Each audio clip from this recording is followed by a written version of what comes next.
Assalamualaikum kawan. Sepekan berlalu dan apa yang membuat kalian terus berlatih memanah? Apa pernah kalian melesatkan anak panah tanpa tahu arah yang ia tuju? Dan bagaimana kabar busur kita? Tergantung di tempat yang mulia dengan sarung indah yang membungkusnya, atau berada di tempat yang gelap lagi berdebu. Then welcome to Jeda Sejenak.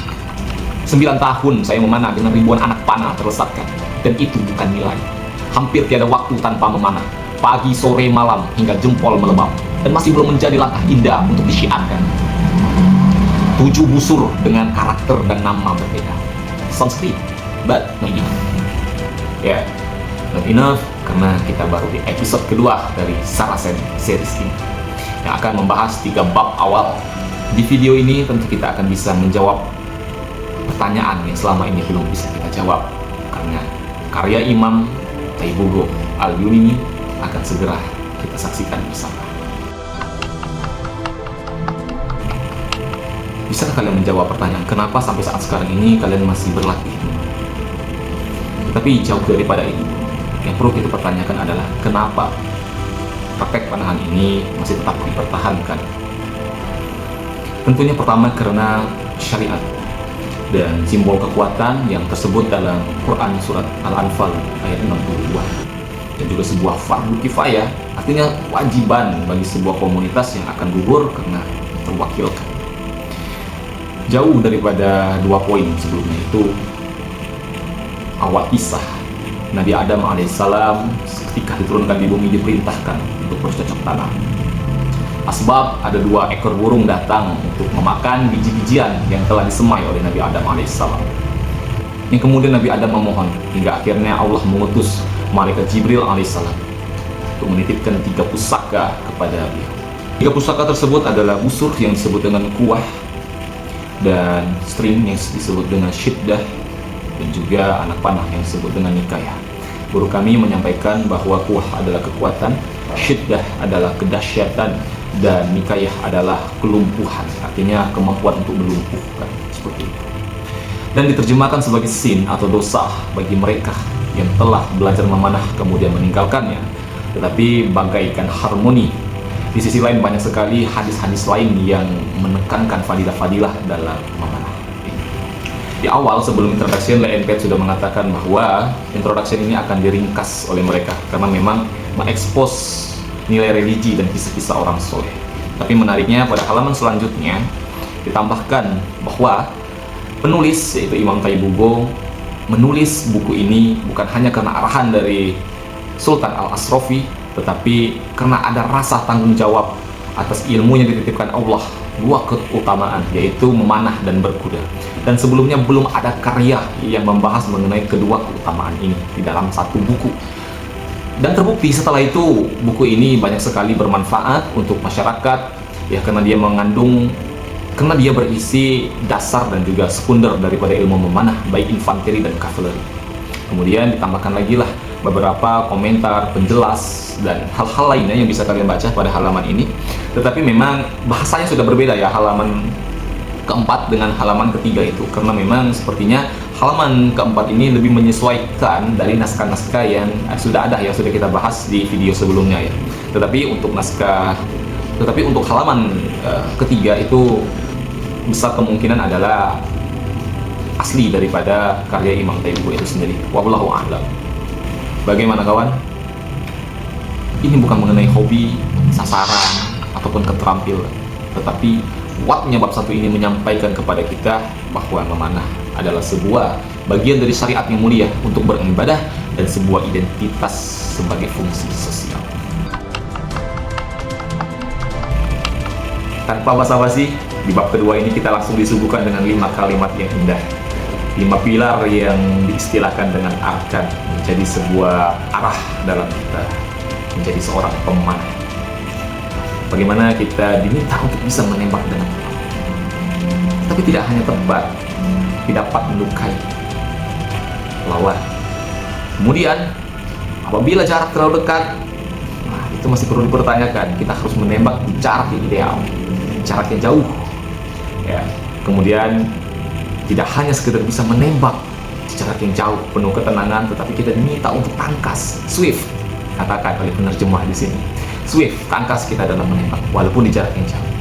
Dan terakhir, kita harus dapat menjaga diri kita, karena kemungkinan juga kita akan diserang. Ya, saya katakan ya, kalau 5 pilar ini adalah 5 pilar seorang kesatria memanah.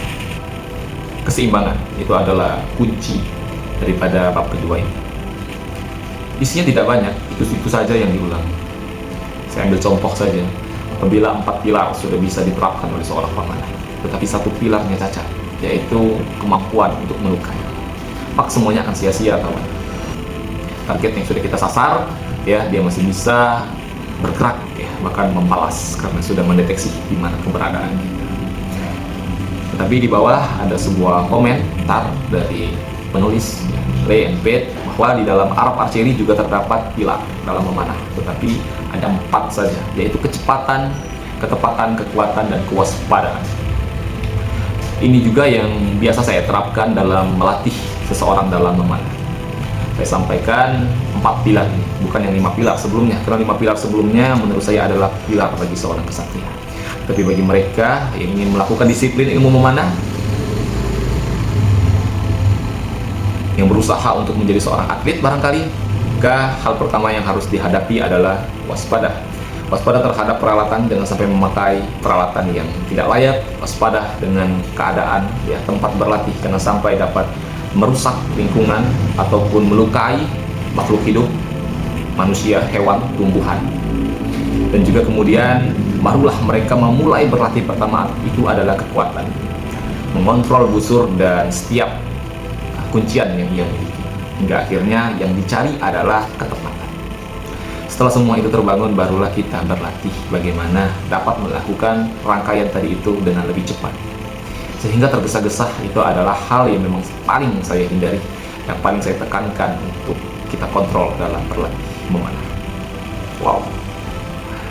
Saya ulang lagi, kawan. Saya ingin tekankan lagi bahwa 9 tahun saya memanah, ribuan anak panah, 7 busur, bahkan lebih, ya.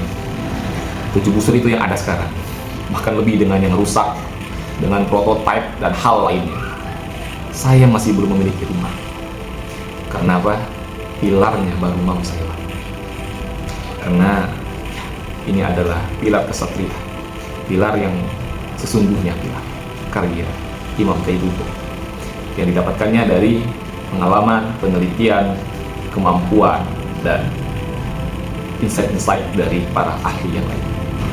Makna dan arah sudah kita temukan pada 2 bab sebelumnya, dan tanpa basa-basi, rentetan teknis, karakter, bahan, bahkan ulasan dari sebuah busur akan kita bahas selanjutnya.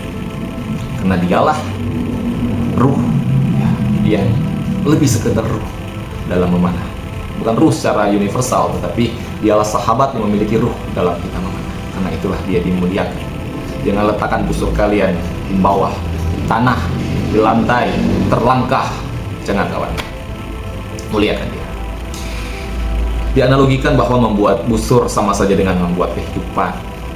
Sebelum kita masuk ke sana, saya ingin mengklaim hal ini. Saya setuju dengan klaim ini, dan alhamdulillah selama kurang lebih 7 tahun saya belajar dan terus belajar dalam membuat busur. Belum tinggi, baru busur fiberglass, ya. Kadang membuatnya dicampur dengan tanduk, yaitu hybrid. Dan sampai saat sekarang ini, dan 4 tahun terakhir, ya, itu adalah masa emasnya. Saya katakan masa emasnya karena saya mencoba, dan saya katakan berhasil dalam merancang sebuah busur, menentukan bagian-bagiannya dengan prinsip golden ratio, seperti itu, ataupun geometri 7, saya sebut seperti itu. Busur saya ini memiliki konsep yang short, knock to knock-nya tidak lebih dari 45 inci, tapi tarikannya bisa sampai 29 bahkan 30 inci, jadi tetap bisa digunakan untuk orang dewasa. Terlebih untuk anak-anak, maka dia nanti bisa lebih short lagi, dan tenaganya pun akan lebih dapat karena panjangnya disesuaikan dengan pengguna. Ya, busur ini custom, kawan. ya, terutama bagian handle-nya. Saya ingin busur ini senyaman mungkin bisa digunakan oleh usernya. Saya sampai saat sekarang ini masih setia dengan konsep siah full menggunakan kayu. Ya, tapi tentu saja bentuk ukuran siah akan sangat berpengaruh ya. Kita matchkan dengan bagian handle ya, titik senternya, sehingga itu akan tetap menciptakan kurva dan lecutan yang kita inginkan. Saya memberi waktu dalam pembuatan busur ini setidaknya 1 minggu paling cepat untuk saya selesaikan. Betul-betul saya kerjakan step by step ya, dengan ya begitulah saya menikmati semua prosesnya. Tidak ada overclaim yang ingin saya utarakan di sini kawan, tetapi tentu kalau ingin mensupport saya, kalian bisa menghubungi untuk memesan busur buatan saya. Insya Allah akan saya berikan garansi dari bahan dan juga garansi servis sampai seumur hidup hingga saya tiada, seperti itu. Dan saya katakan kalian juga sangat perlu untuk subscribe, lebih share ya, video ini, karena mari kita tumbuh bersama. Kita next ke bab selanjutnya. Pada bab ketiga ini disampaikan ya bahwa jenis busur itu pada umumnya hanyalah busur tangan dan busur kaki. Kemudian kita akan fokus kepada busur tangan, tentu karena busur tangan ini adalah topik yang utama dalam penggunaan yang sangat fleksibel, baik itu untuk infanteri dan juga pemanah berkuda khususnya. Di sini diceritakan transisi-transisi ya, dari paragraf itu transisi busur. Yang mana pertama ada busur Arab ya, Arab Baduy khususnya, mereka yang nomaden. Mereka hanya menggunakan satu kayu utuh struktur busurnya itu, atau 2 kayu yang kemudian digabungkan menjadi satu. Kemudian ada busur Hijaz. Busur Hijaz itu sendiri adalah bangsa Arab yang menetap, jadi tidak lagi nomaden, mereka sudah mukim. Mereka lebih baik lagi, mereka sudah menggunakan urat, mereka sudah menggunakan tanduk kambing ya, tanduk kambing di sini. Dan itu semua ya, tetapi masih belum dalam bentuk yang seperti sekarang kita tahu pada busur, yaitu dia masih seperti shaft bow. Jadi dia belum memiliki siah dan juga mikbatnya itu belum terbentuk. Lanjut ke busur yang intermediate katanya di sini ya. Jadi busur pertengahan dikatakan seperti itu, busur wasotiyah. Jadi dia sama, dia sudah menggunakan tanduk, menggunakan kayu, sinew dan lem seperti itu ya. Nah, setelah saya cari-cari bahwa yang Hijaz itu dia perkataannya belum menggunakan lem seperti itu, sedangkan yang wasotiyah ini dia sudah menggunakan lem seperti itu. Lanjut ke busur Khorasan. Busur Khorasan ini adalah busur yang memiliki prinsip bahwa bagian bawahnya itu memiliki bagian ya yang dipecah secara geometri daripada porsi busurnya itu sendiri. Di sanalah juga saya mencoba untuk membuat busur yang saya namakan geometri 7 karena saya mengembangkan rumusnya ya seperti itu dari angka 7 seperti itu. Jadi prinsipnya ini adalah asimetris seperti itu. Bagian atas sianya juga itu lebih panjang ya seperti itu, walaupun ya panjangnya itu hanya tidak lebih daripada 2 cm saja. Kemudian transisi berikutnya masuk ke busur komposit sejati katanya. Busur komposit sejati ini datang dari Turki, Persia, Irak seperti itu ya. Lebih khususnya Persia, yang mana busurnya ini sudah ideal ya, seperti yang kita tahu pada saat sekarang ini. Dia terdiri dari bahan-bahan yang komplit. Dia memiliki siah dan dia juga memiliki mikbat yang sudah dibentuk seperti itu. Dan di sini terkadang dia memiliki prinsip bahwa siah itu lebih panjang dan glimpse-nya itu lebih pendek. Jadi bagian yang kaku itu lebih panjang daripada bagian yang lentur kalau kita di busur fiber, mungkin seperti itu ya. Pada paragraf selanjutnya disampaikanlah bagaimana analogi dari sebuah busur. Bagian atasnya yaitu berfungsi sebagai punggung yang menahan seperti itu. Nah, bagian dalamnya berfungsi sebagai perut yang lentur ya.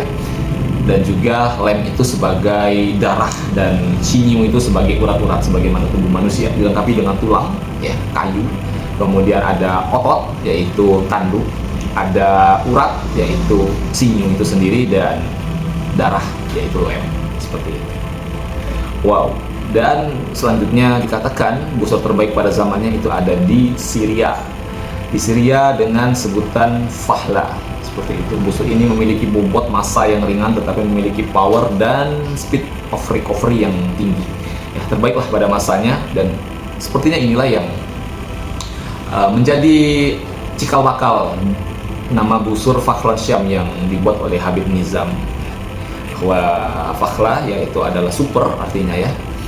Dalam yang mana Fakhla itu berarti super, dan Syam ya, karena dia berasal dari Syam atau lebih tepatnya Suriah. Luar biasa kawan, kita belajar sebuah filosofi yang tinggi dari sebuah karya yang mulia. Kita menilai busur itu tidak hanya dari satu aspek, tetapi keseimbangan ya, antara kekuatan, kelenturan, dan juga kelincahan serta bentuk ya yang sangat beragam itu tadi. Insya Allah di bawahnya ada gambar ya mengenai bagian-bagian busur yang telah diberi label nama. Wow, kepleset kita. Kita lanjut ke paragraf berikutnya di halaman selanjutnya.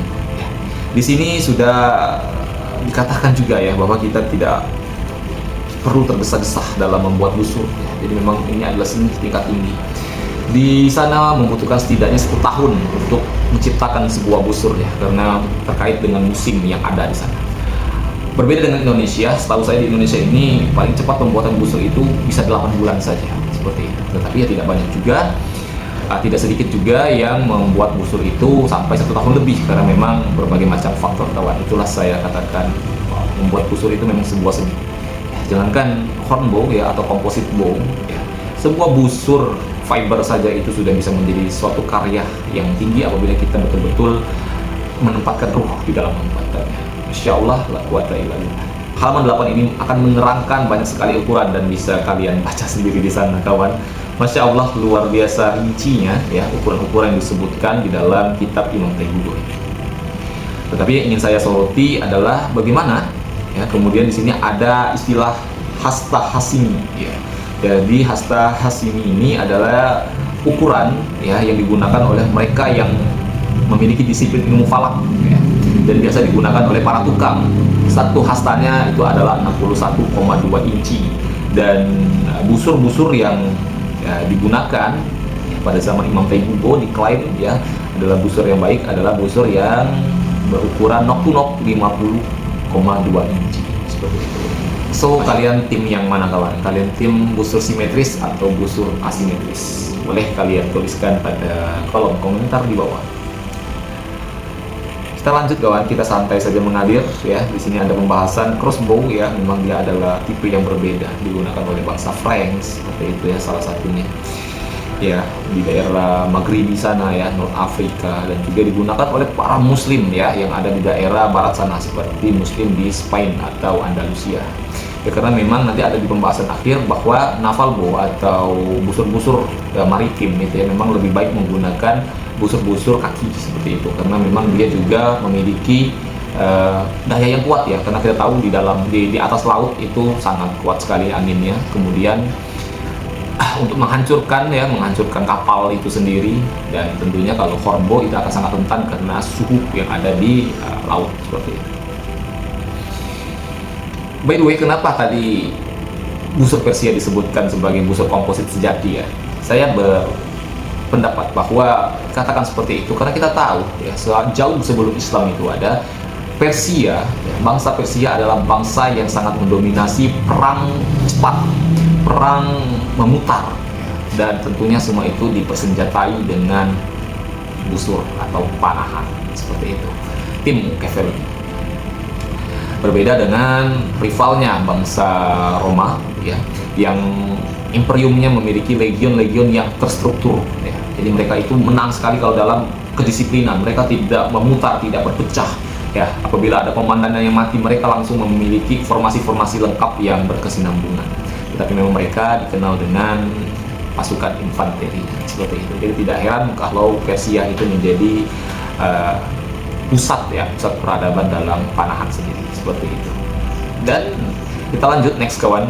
Di sini kita melihat ada sebuah gambar mikbat ya, pegangan atau topdog disebut juga, yang mana sudah memiliki shape ya tersendiri, yang mana memiliki shape, dan disampaikan bahwa ya jarak yang pas untuk sebuah ukuran handle atau mikbat itu adalah setelah digenggam masih menyisakan satu jari seperti itu. Dan sangat ditekankan bahwa the first thing that an archer must look at in his bow is the grip, yaitu al-qabdoh. Ya. Kepada itu saya membuat busur pun adalah busur custom seperti itu. Yang pertama kali di custom ya, jauh sebelum berapa LBS, berapa panjang tarikan, ya tipe apa, ya, karakter apa yang diinginkan adalah bentuk dan ukuran dari handle itu sendiri. Ya, ini sangat penting, sangat ditekankan. Masya Allah, tidak terasa sudah sangat panjang kita bercerita. Saya menghabiskan 2,5 jam di atas bangku ini ya, karena sambil take video dan sambil membaca naskah ya, yang sudah saya coba rangkum untuk pertumbuhan kita bersama kawan. So, nyalakan loncengnya kawan. Insya Allah Sara Sen series ini akan hadir setiap pekan. Dan di halaman selanjutnya adalah bagian penutup sebelum nanti akan ditutup, ya bukan ditutup tapi dibuka oleh komentar dari penulis Slay and Fade ya, yang lumayan panjang ya, ada 7 bagian. Bagian pertama adalah Old Arab Bow, kemudian yang kedua Construction of Composite Bow ya, karena kita tahu Imam Taibuko tidak terlalu menjelaskan rinci dalam karyanya mengenai konstruksi bagian-bagian daripada composite bow itu sendiri, sehingga di halaman selanjutnya kalian akan bisa menemukan bagaimana bentuk-bentuk daripada jeda sejenak, bagaimana bentuk daripada grip, bagaimana bentuk daripada siah seperti itu ya, sambung-sambungannya, kemudian bagaimana busur itu dipasangkan tali ya, bagian proses dari pembuatan busur itu sendiri ya. Kemudian ya terus ke bagian-bagian detail ya, teknis-teknis bagian-bagian ukuran-ukuran ya. Ketiga, the painting of bow, jadi untuk mengecat busur pun disampaikan di sini ya, dimensinya ya. Kemudian membahas busur flight. Poin keenamnya adalah crossbow, dan terakhir the naval crossbow yang saya sampaikan di awal tadi. Wow, tentunya teman-teman bisa sangat dengan leluasa sekali pause video ini kemudian screenshot bagian-bagian daripada komentar ini, karena memang tidak akan saya jelaskan ya, karena ini akan terlalu panjang dan akan sangat teknis. Wow, dan bagian penutup ini akan sangat menampar kita, karena ya, kita tahu bahwa kita sudah mulai menurun kekuatannya kawan. Kita menggunakan busur under 50 ya, untuk bisa melengkapi 5 pilar yang ada. Itu pun masih banyak cacatnya. Kita bisa saja menarik ya, 50 up, tetapi tentunya banyak pilar yang runtuh di sana. Tapi bagaimanapun ya, Imam Taibuko menjelaskan kepada kita, menekankan bahwa fokus kita bukan kepada berapa kekuatan daripada busur itu, tapi fokus kepada teknik dan juga perkenaan grouping ya. Di sini disebut sebagai jam ya, atau mungkin jamak gitu ya, jadi dia berkumpul seperti itu. Ya, di masa itu tidak ada ya, bisa dikatakan tidak ada atau tidak seharusnya seseorang itu bertanya mengenai berapa power LBS dari busur seseorang ya. Karena itulah guru saya juga tidak menyarankan untuk hal tersebut dilakukan. Dan apabila kalian butuh sebuah closing kawan, maka pada bab ketiga yang penuh akan nilai ruh dari sebuah busur saya sampaikan. Secara fisik, busur itu dibuat dengan bahan, bentuk, dan fungsi. Tetapi secara moral, busur dibentuk dari sebuah keharmonisan bahan, tangan, dan pikiran. Karena itulah kalian yang sedang mulai mencoba membuat busur, atau kalian yang memang sudah master di dalam membuat busur, bersyukurlah kepada Allah, karena membuat busur ini adalah sebuah seni yang tinggi. Lakukan saja, walaupun busur itu bisa kalian selesaikan dalam waktu kurang dari 1 hari, tapi gunakanlah ruh, sertailah ruh dalam membuatnya, sehingga busur itu akan dapat kalian mengerti kenapa rasanya seperti itu, kenapa hasil tembakannya seperti itu, kenapa dia bisa berfungsi seperti itu, dan lain sebagainya. Serius, ini adalah hal yang menarik kawan. See ya.